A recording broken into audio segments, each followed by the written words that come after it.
बोलिए नारायण भगवान की जय। बोलिए मेरे बांके बिहारी लाल की जय। आप सभी को श्री कार्तिक मास की हार्दिक शुभकामनाएं। अब श्री सुज्जी महाराज शौनकादिक 88,000 ऋषियों को कार्तिक मास का 5वां अध्याय श्रवण करवाते हैं। श्री सुज्जी महाराज शौनकादिक 88,000 ऋषियों से कहने लगे कि हे शौनकादिक 88,000 ऋषियों, राजा पृथु ने श्री नारद जी से प्रश्न किया कि हे नारद जी, इस मास में किस प्रकार से स्नान आदि करना चाहिए, भगवान का पूजन करना चाहिए, इसकी क्या विधि है, ये कृपया कर आप हमें बताएं।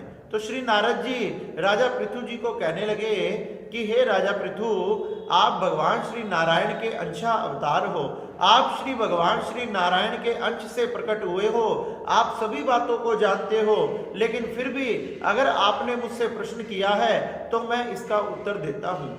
श्री नारद जी पृथु जी महाराज को कहने लगे और यहाँ सुज्जी महाराज शौनकादिक 88,000 ऋषियों से कहने लगे कि हे शौनकादिक 88,000 ऋषियों, कार्तिक मास में ब्रह्म मुहूर्त में स्नान करना चाहिए। बताया गया आश्विन मास के शुक्ल पक्ष की एकादशी से ही कार्तिक मास के स्नान को प्रारंभ करना चाहिए। जो व्यक्ति ब्रह्म मुहूर्त में सुबह उठना चाहिए, ब्रह्म मुहूर्त में सुबह उठकर अपने घर से उत्तर दिशा की ओर या पश्चिम दिशा की ओर हमने जाना चाहिए। वहां सुंदर घास आदि को बिछाकर जल की व्यवस्था कर अपने मुंह को बंद कर सांस आदि को रोककर तथा अपने सिर को ढककर मलमूत्र आदि का त्याग करना चाहिए। बताया गया मलमूत्र आदि का त्याग कर अपने गुप्त अंगों को, अपने अंगों को मिट्टी आदि से बार बार धोना चाहिए तथा बार बार धोने के बाद ही हम पवित्र होते हैं। कम से कम 3 से 4 बार तक हमने अपने हाथों को मलना चाहिए,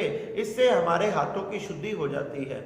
कहने लगे कि हे पृथु जी महाराज, मलमूत्र आदि का त्याग करने के बाद हमने दातुन को करना चाहिए, क्योंकि बिना दातुन के कोई भी मंत्र, कोई भी क्रिया हमारी निष्फल रह जाती है। जब हम दातुन करते हैं हमारी मुख शुद्धि होती है, उसी के बाद हमें पूजा पाठ आदि की जो भी उसकी विधि है वही करने के उस ढंग को हमें ज्ञात होता है तथा उसकी उचित फल का हमें प्राप्ति होती है। इसलिए दूध वाले पेड़ों में से 12 आंगुल की एक दातुन को लेकर हमने करना चाहिए तथा कोई भी कांटे वाले पौधों की दातुन हमने नहीं करनी चाहिए। दातुन करने से हमारी शुद्धि होती है। मंत्र का जाप करना चाहिए कि हे बृहस्पति, मेरी आयु में वृद्धि करो, हे बृहस्पति मेरे यश में वृद्धि करो, मेरे धन में वृद्धि करो, मेरे अन्न में वृद्धि करो, मेरे व्यापार में वृद्धि करो, मेरे परिवार में वृद्धि करो। इस प्रकार से प्रार्थना कर दातुन करनी चाहिए। दातुन करने के बाद शुद्ध जल से स्नान कर स्वच्छ वस्त्र आदि को पहनकर, शुद्ध वस्त्र आदि को पहनकर ही फिर हमने भगवान शंकर के, भगवान श्री नारायण के मंदिर में जाना चाहिए। बताया गया कि भगवान श्री शंकर जी को अर्घ प्रदान करें, सूर्य को अर्घ प्रदान करें, सभी देवी देवताओं को हमने अर्घ समर्पित करने चाहिए। इससे सभी देवी देवता कार्तिक मास में बड़े प्रसन्न होते हैं। हमने सुंदर पथवारी की पूजा करनी चाहिए तथा भगवान श्री नारायण तथा शंकर भगवान को वही फल तथा वही फूल समर्पित करने चाहिए जिनसे वह प्रसन्न होते हैं। भगवान शंकर को बताया गया केतकी का पुष्प नहीं चढ़ाना चाहिए, भगवान नारायण को मालती, केवड़ा आदि नहीं चढ़ाना चाहिए तथा जो व्यक्ति लक्ष्मी की प्राप्ति करना चाहते हैं उन्होंने तुलसी से भगवान सूर्य की तथा नारायण की पूजा नहीं करनी चाहिए। जो लक्ष्मी की प्राप्ति चाहते हैं, जो भक्ति की प्राप्ति चाहते हैं, भगवान के चरणों में प्रेम चाहते हैं, उन्हीं ने तुलसी से भगवान सूर्य तथा नारायण की पूजा करनी चाहिए। इस प्रकार से सभी देवी देवताओं की पूजा करने वाला, सबको अर्घ देने वाला, उसकी सभी प्रकार की मनोकामनाएं पूरी होती है तथा जन्म जन्मांतर के पाप आदि नष्ट हो जाते हैं। श्री सुज्जी महाराज शौनकादिक 88,000 ऋषियों से कहने लगे कि हे शौनकादिक 88,000 ऋषियों, इस प्रकार से ब्रह्म मुहूर्त में उठकर ही अपने मलमूत्र आदि का त्याग कर दातुन आदि कर शुद्ध स्नान कर भगवान का पूजन करना चाहिए। भगवान का पूजन करने के बाद हमने भगवान के भजन में, कीर्तन में दिन व्यतीत करना चाहिए और किसी प्रकार का क्रोध, लोभ, लालच आदि अपने मन में इन विकारों को नहीं आना चाहिए, देना चाहिए।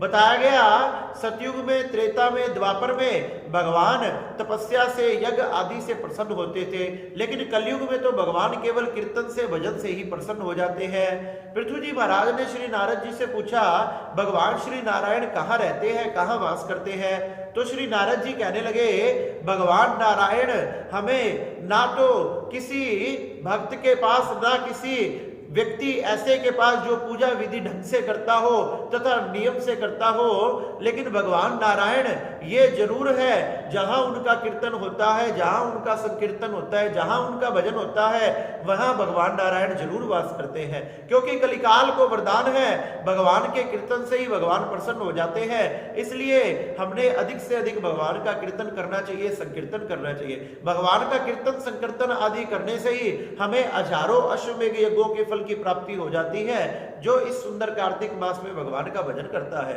श्री सुजी महाराज शुनकादिक 88,000 ऋषियों से कहने लगे कि इस प्रकार से भगवान का पूजन करना चाहिए। भगवान को सुंदर पंचामृत से अभिषेक करवाए, सुंदर पुष्प पहनाए, चंदन का तिलक लगाए, सुंदर सुंदर पुष्पों से, फलों से भगवान का पूजन कर कर भगवान के आगे भजन कीर्तन आदि करना चाहिए। इस प्रकार से कार्तिक मास में स्नान आदि तथा भगवान की पूजा पाठ की जाती है। अंत में प्रार्थना करनी चाहिए कि हे नारायण भगवान, न तो मैं किसी कर्म को जानता हूं, ना मैं किसी भक्ति को जानता हूं, केवल मैं तो आपकी ये थोड़ी सी पूजा पाठ जानता हूं, जिसे आप स्वीकार करें, और इसमें भी अगर हमसे कोई त्रुटि हुई तो आप उसे क्षमा करें और हमारे ऊपर अपनी कृपा करें। ऐसा मंत्र जाप करने से, ऐसी प्रार्थना करने से भगवान नारायण प्रसन्न हो जाते हैं। श्री सुजी महाराज कहने लगे, हे शुनकादिक 88,000 ऋषियों, इस प्रकार से कार्तिक मास में विधिवत इस स्नान को किया जाता है। इस प्रकार से श्री सुजी महाराज ने शुनकादिक 88,000 ऋषियों को बड़ी ही सुंदर कार्तिक मास की इस 5वें अध्याय की कथा को सुनाया। बोलिए नारायण भगवान की जय, बोलिए मेरे मां के बिहारी लाल की जय।